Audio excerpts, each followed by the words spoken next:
Yes.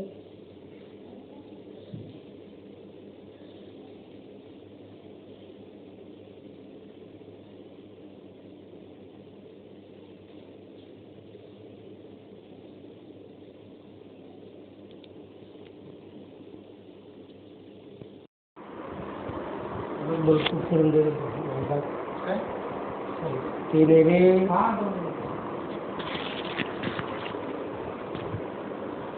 इकडचं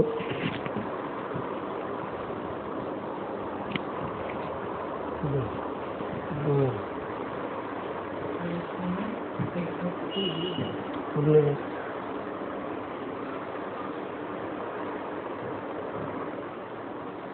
आपलं पहिलं प्रकरण संपलं होतं समरूपता. आता दुसरं प्रकरण चालू करू आपण भूमितीचं. भाग 2चं पायथागोरस चा सिद्धांत. दुसरं प्रकरण आहे ते गणित भाग 2चा. त्याच्यात काही मूलभूत गुणधर्म आहेत ते पहिले पाहू आपण. आता समरूपतेचा अर्थ समजतो तुम्हाला. काय असतात? त्रिकोणांचे कोन एकरूप असतात आणि बाजू प्रमाणात असतात, बरोबर. मग तसंच याच्यात काय बघा, पहिला सिद्धांत असा आहे, जर काटकोन त्रिकोण असेल असा त्रिकोण PQR. कोणता त्रिकोण आहे? काटकोन त्रिकोण. का बरं? कोन Q हा 90 अंशाचा आहे. या काटकोन त्रिकोणाच्या कर्णावर जर आपण असा लंब टाकला, लंब म्हणजे 90 अंशाचा व्हायला पाहिजे, लंब टाकला तर 2 त्रिकोण तयार होतात. तर हे 2 त्रिकोण आणि जो ओरिजिनल त्रिकोण होता कोणता PQR हे एकमेकांशी समरूप असतात. म्हणजे असं लिहू शकतो आपण की त्रिकोण PQR मध्ये मापकोन Q किती अंशाचा होता? 90 अंशाचा. त्यानंतर QS लंब काय आहे? PR. तर आता असं राहील बघा, पहिलं त्रिकोण PSQ सापडला, समरूप राहील कोणाशी? त्रिकोण PQRशी. PQR लिहिताना कसं लिहायचं व्यवस्थित लक्ष द्या. दोघांमध्ये P सारखा आहे, तो 1 नंबरवर आहे. S 90 अंशाचा होता या लहान त्रिकोणात. मोठ्या त्रिकोणात Q 90 अंशाचा आहे, तो 2 नंबरवर. हा S 90 तर हा पण 90. आणि उरलेला लिहायचं मग काय काय बोललो मी? PSQ आणि PQR असं नाव लिहिलं मी. का बरं? P दोघांमध्ये सारखा होता. लहान त्रिकोणात S 90 अंशाचा तो दुसऱ्या क्रमांकावर होता, तर मोठ्या त्रिकोणात Q 90 अंशाचा तो पण दुसऱ्या क्रमांकावर. आणि उरलेला शिरोबिंदू. ते 2 त्रिकोण समरूप असतात. अजून त्रिकोण QSR सापडला तुम्हाला. QSR समरूप त्रिकोण राहील PQR. कसं बघा, QSR हा लहान त्रिकोण आणि PQR मोठा त्रिकोण. दोघांमध्ये R सारखा आहे 3ऱ्या नंबरवर. याच्यात S 90 अंशाचा, त्याच्यात Q 90 अंशाचा. ते 2 त्रिकोण समरूप असतात, बरोबर. लहान त्रिकोण मोठ्या त्रिकोणाशी समरूप आला, हा लहान त्रिकोण मोठ्या त्रिकोणाशी समरूप आला. आणि तिसरं, हे जे 2 त्रिकोण तयार झाले लहान, हे पण एकमेकांशी असतात, समरूप असतात. म्हणजे त्रिकोण PSQ समरूप त्रिकोण QSR झालं. मग पहिला गुणधर्म समजला तुम्हाला. काटकोन त्रिकोणात जर आपण कर्णावर लंब काढला, परपेंडिक्युलर ड्रॉन केला, तर जे 2 त्रिकोण तयार होतात ते 2 त्रिकोण एकमेकांशी व मूळ त्रिकोणाशी समरूप असतात. लक्षात ठेवा. आता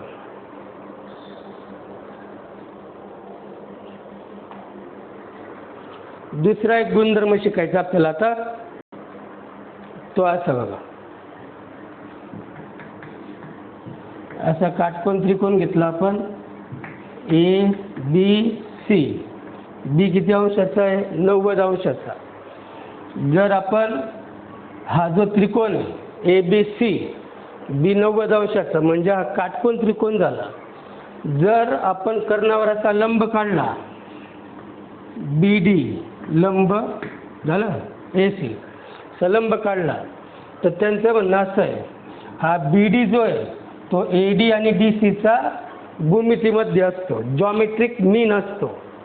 दॅट इज काटकोन त्रिकोणात कर्णावर काढलेला शिरोलंब हा त्या कर्णाच्या दोन बाजूंमध्ये दोन बाजूच्या विभागल्या गेल्या त्याचा भूमितीमध्ये असतो. मग भूमितीमध्ये म्हणजे असा बी डी बरोबर कर्णित ए डी गुणिले डी सी, बी डी बरोबर ए डी गुणिले डी सी किंवा और बी डीचा वर्ग बरोबर ए डी गुणिले डी सी याचा वर्ग बरोबर ए डी गुणिले डी सी असं येतं. लक्षात ठेवा, त्याला भूमितीमध्याचं प्रमेय म्हणतात. काय कराल, जो लंब टाकलाय त्याचा वर्ग आणि कर्णाचे जे दोन सेगमेंट तयार झाले, जे दोन रेषाखंड तयार झाले त्यांचा गुणाकार हा सारखाच असतो.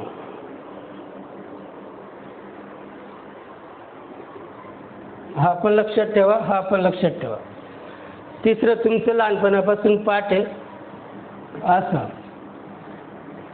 काटकोन त्रिकोण आहे समजा ए बी सी, बी किती अंशाचा आहे 90 अंशाचा, हा काय कर्ण, तर ए सीचा वर्ग बरोबर ए बीचा वर्ग अधिक काय येतो बी सीचा वर्ग म्हणजे कर्ण वर्ग हायपोटेनसचा वर्ग बरोबर एक बाजूचा वर्ग अधिक दुसऱ्या बाजूचा वर्ग. असं तुम्हाला 8वी 9वी 10वी 7वीला पण होतं की काटकोन त्रिकोणात कर्णाचा वर्ग हा उरलेल्या दोन बाजूंच्या वर्गांच्या बेरजे इतका असतो. राहील लक्षात, पायथागोरसचं प्रमेय होतं.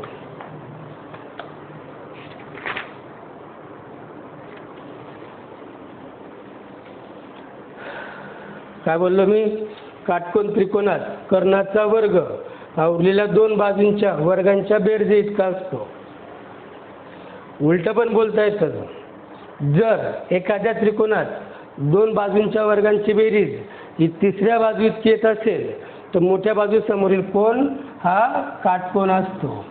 असं आहे समजा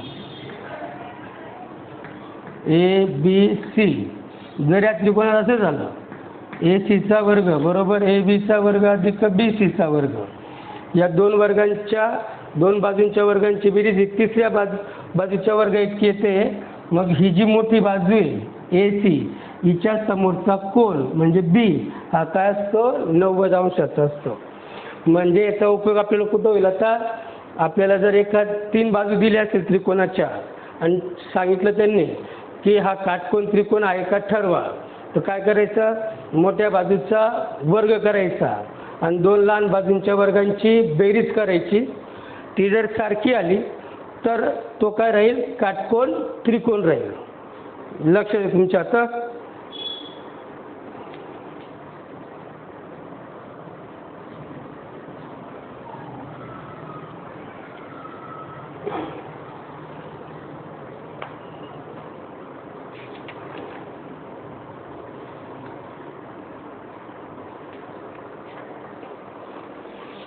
नववीचे काही प्रमेय लागतील आपल्याला. 9वीला तुम्ही अभ्यास केला होता, चांगलाच अभ्यास केला होता, ते पण लक्षात ठेवा. असं असेल हा त्रिकोण ए बी सी काटकोन त्रिकोण आहे, हा कोन 30 अंशाचा आहे समजा, हा 60 अंशाचा आहे. मग त्रिकोण ए बी सी कोन बी किती अंशाचा आहे 90, माप कोन ए किती अंशाचा आहे 30, मेजर अँगल सी किती आहे 60. त्याला 30-60-90चा थेरम म्हणतात. 30-60-90 अंशाचा प्रमेय म्हणतात. 9वीला होतं तुम्हाला ते, आता त्याचा फक्त आपल्याला वापर करायचा आहे. मग 30-60-90 अंशाचा प्रमेय काय होतं, त्यांचं म्हणणं असं आहे 30 अंशासमोरची जी बाजू असते म्हणजे ही कर्णाच्या निम्मे असते. मग 30 अंशासमोरची बाजू कोणती बी सी, ही कर्णाच्या निम्मे म्हणजे कर्ण कोणता आहे AC, त्याच्या निम्मे म्हणजे 1/2. किती अंशासमोरची बाजू 30 अंश कोणासमोरील बाजू. मग कसं बोलाल, जर एखाद्या त्रिकोणाची मापे 30, 60, 90 अंश असतील तर 30 अंशासमोरची बाजू ही कर्णाच्या निम्मे असते.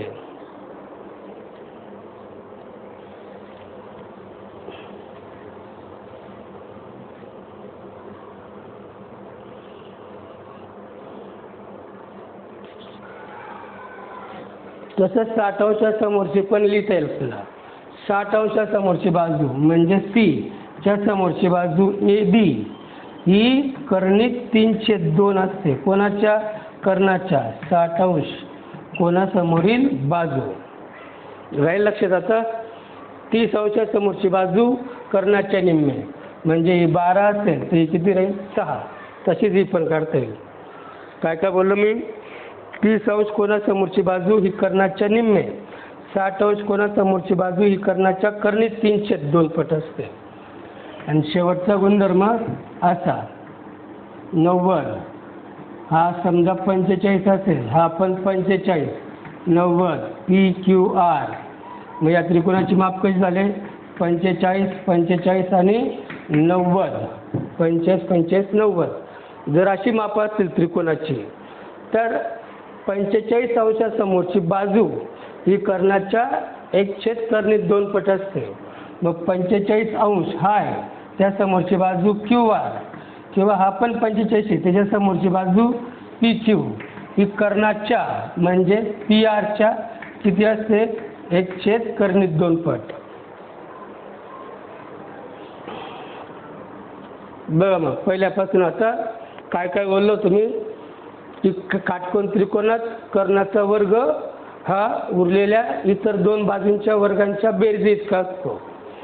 त्यानंतर असे बोललो तो आपण, जर एखाद्या त्रिकोणात एका बाजूचा वर्ग हा उरलेल्या 2 बाजूंच्या वर्गांच्या बेरजे इतका असेल तर तो काटकोन त्रिकोण असतो. पुढे काटकोन त्रिकोणात 30 अंशासमोरची बाजू ही कर्णाच्या निम्मे असते, 60 अंशासमोरची बाजू ही कर्णिक 3/2 पट असते आणि 45 अंश कोणासमोरची बाजू ही 1/2 पट असते. राहील लक्षात तुमच्या. आता प्रॉब्लेम सेट सॉल्व करायचा आपल्याला. एक्सरसाइज किंवा सराव संच म्हणता तुम्ही त्याला. बघा आता सराव संच 2.1 काढा पुस्तक.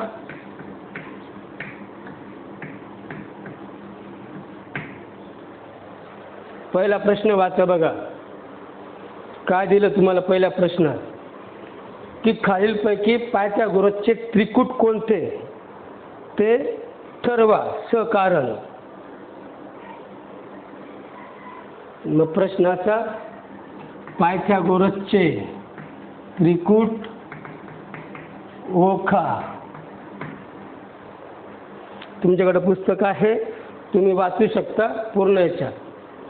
मी फक्त लिहिलं आहे त्रिकूट ओळखा. तुम्हाला पहिलं उदाहरण दिलं आहे 3, 5, 4. बघा मग 3, 5, 4 तर पायथागोरसचं त्रिकूट आहे का ओळखायचं आहे. याच्यात 3 नंबर दिले तुम्हाला. याच्यात काय करायचं सर्वात मोठ्या संख्येचा वर्ग करायचा आणि उरलेल्या 2 संख्यांच्या वर्गांची बेरीज करायची. म्हणजे असा पहिल्या 3चा वर्ग किती येतो 9, पुढे 5चा वर्ग किती 25, 4चा वर्ग 16. इथं लहान संख्या कोणत्या याच्यात सर्वात मोठी 5 आहे ती सोडून द्या. लहान कोणत्या 3 आणि 4. मग 3चा वर्ग बरोबर 4चा वर्ग 9 अधिक 16 बरोबर किती आला 25 झालं. म्हणजे तर असा 3चा वर्ग अधिक 4चा वर्ग बरोबर काय आला 25. 25 म्हणजे काय 5चा वर्ग. म्हणजे सर्वात मोठ्या बाजूचा किंवा संख्येचा वर्ग उरलेल्या 2 संख्यांच्या वर्गांच्या बेरजे इतकं आहे म्हणून ते काय पायथागोरसचे त्रिकूट आहे. मग कसं लिहाल असं सर्वात मोठ्या संख्येचा वर्ग हा इतर दोन संख्यांच्या वर्गांच्या बेरजे इतका आहे, म्हणून हे पायथागोरसचे त्रिकूट आहे. तुम्ही पूर्ण लिहायचं, पाने लिहायचं.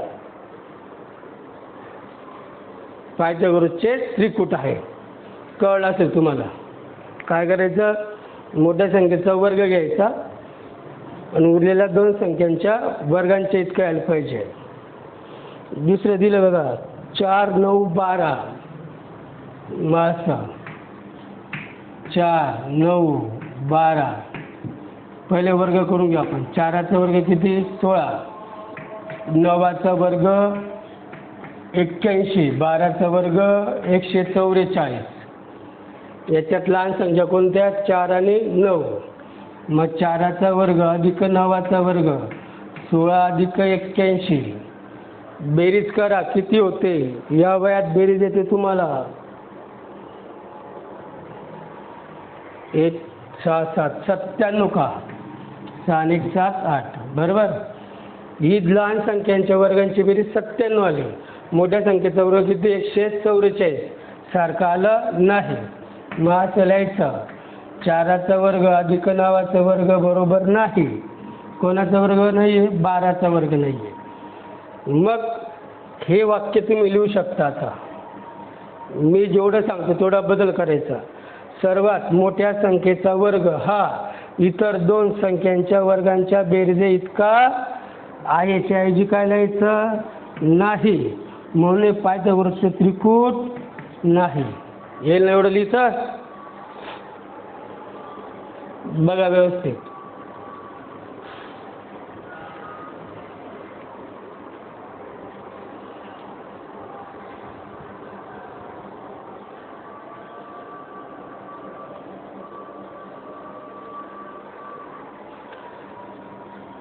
तिसरं गणित दिलं बघा तिथं.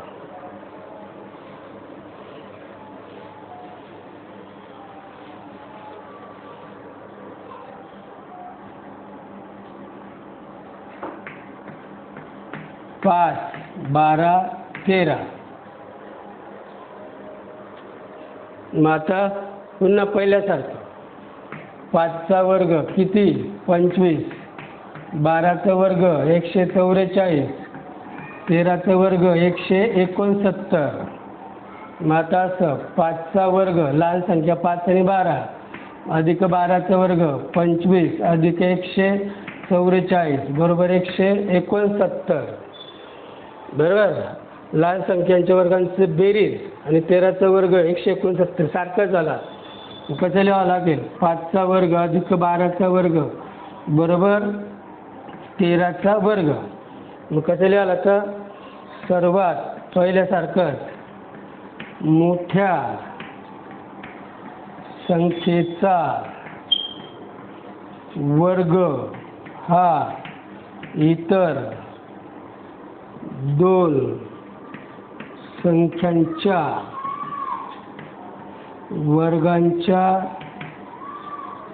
वर्गांच्या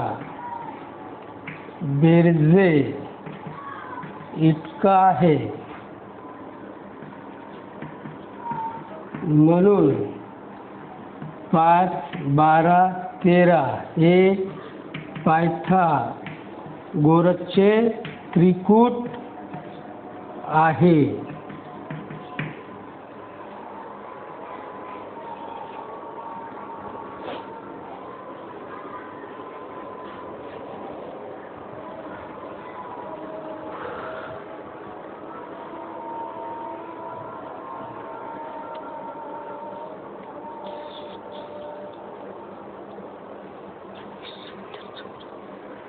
चौथं गणित बघा. 24, 70, 74 सापडलं का तुम्हाला? 24, 70, 74.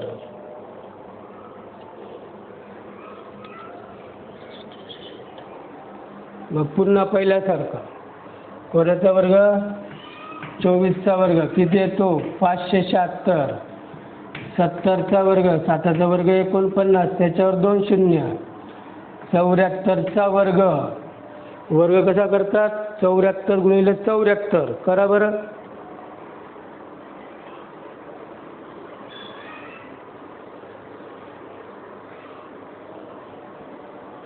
किती आलं? 74 गुणिले 74.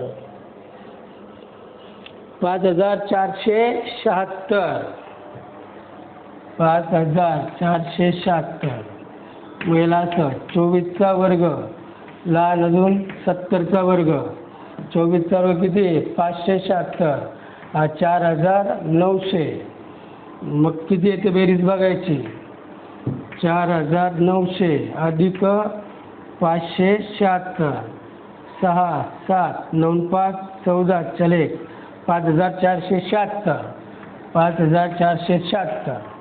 बघा मग दोन लहान संख्यांच्या वर्गांची बेरीज मोठ्या संख्येच्या वर्ग इतकी येते. कसं लिहितो आपण? 24चा वर्ग अधिक 70चा वर्ग बरोबर 74चा वर्ग. म्हणून पुढे हे वाक्य लिहायचं. मोठ्या संख्येचा वर्ग हा इतर दोन संख्यांच्या वर्गांच्या बेरीज इतका आहे. म्हणून 24 70 74 हे पायथागोरसचे त्रिकूट आहे.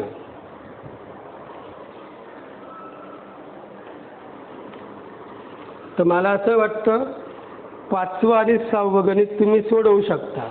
वर्ग तुम्हाला करता येतात बरोबर. मग वर्ग करा आणि याच्यानुसार ठरवा तुम्ही हा एक नाही. 5वं आणि 6वं गणित तुम्हाला सोडवायचं आहे. मी आता दुसरा प्रश्न घेईल.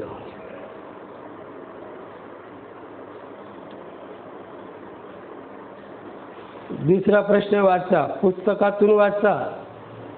मला जेवढी गरज असते तेवढंच पाहतो मी, तेवढंच लिहितो फळ्यावर.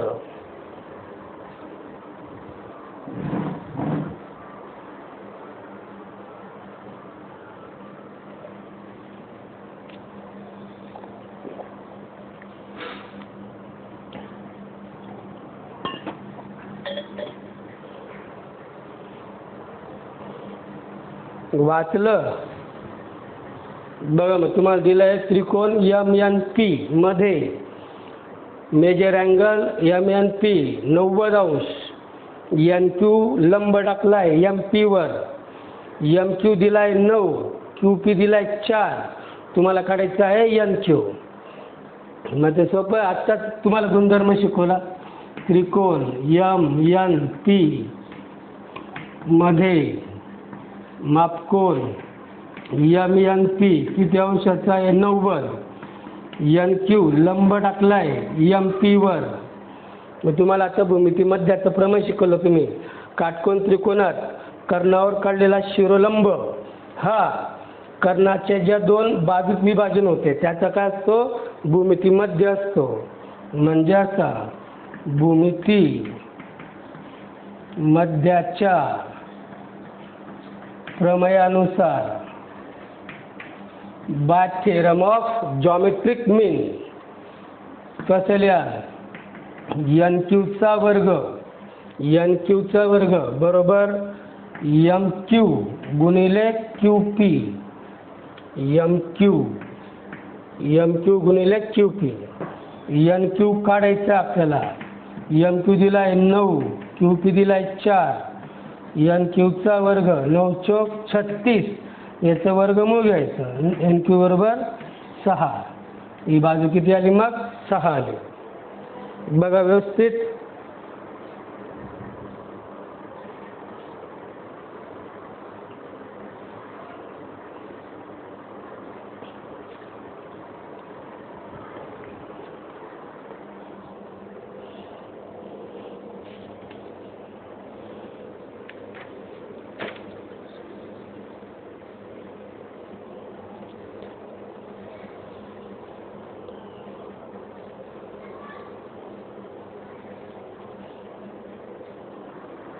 झाला.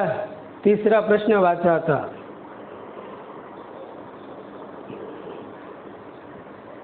काय काय दिलं बघा तुम्हाला तिसरा प्रश्न.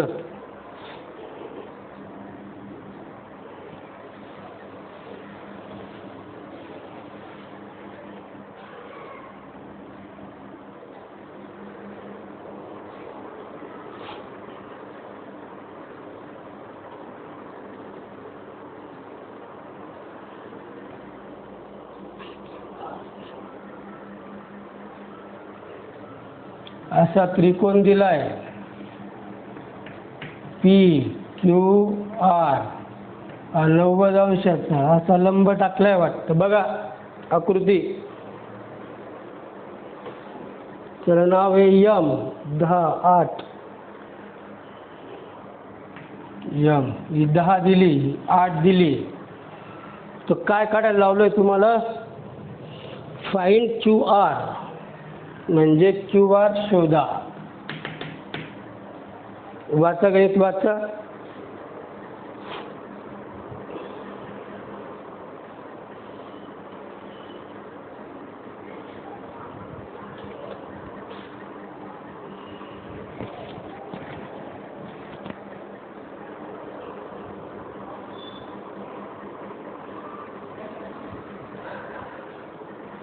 मग पहिल्यासारखं जातं. त्रिकोण क्यू पी आर मध्ये हा क्यू पी आर मापकोन क्यू पी आर किती अंशाचा आहे? 90.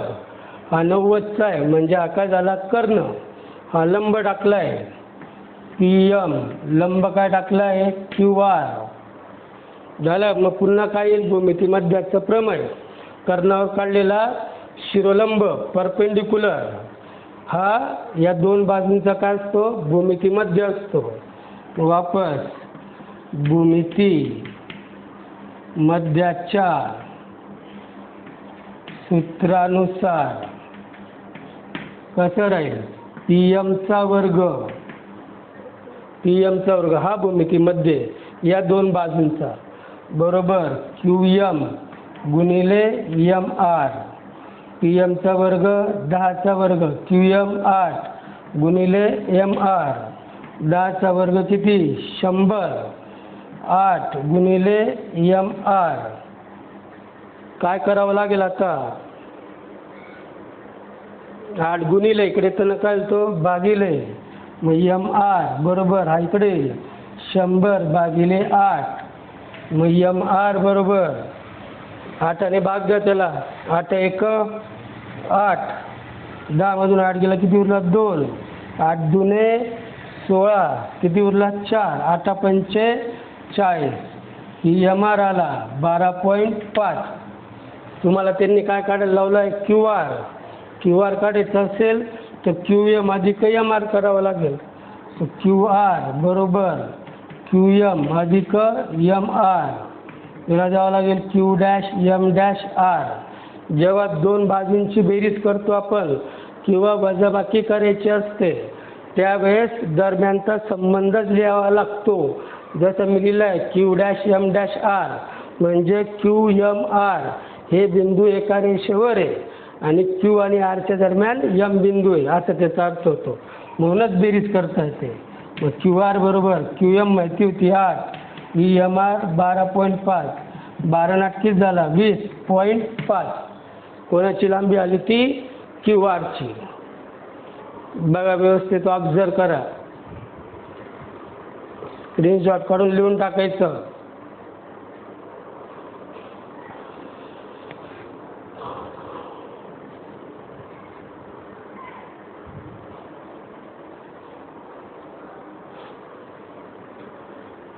झालं.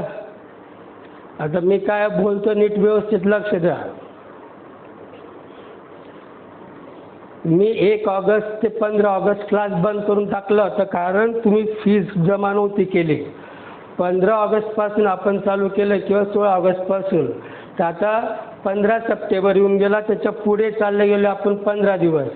पण एकही स्टुडंट एकही विद्यार्थ्याचा पालकाचा म्हटलं नाही की सरांचा महिना भरला वरून 15 दिवस झाले आपण फीज जमा करावी. कारण तुम्हाला व्हिडिओ बनवायचा असेल अर्ध्या तासाचा व्हिडिओ बनवायचा असेल तर 1 तासाचं शिकवावं लागतं मला.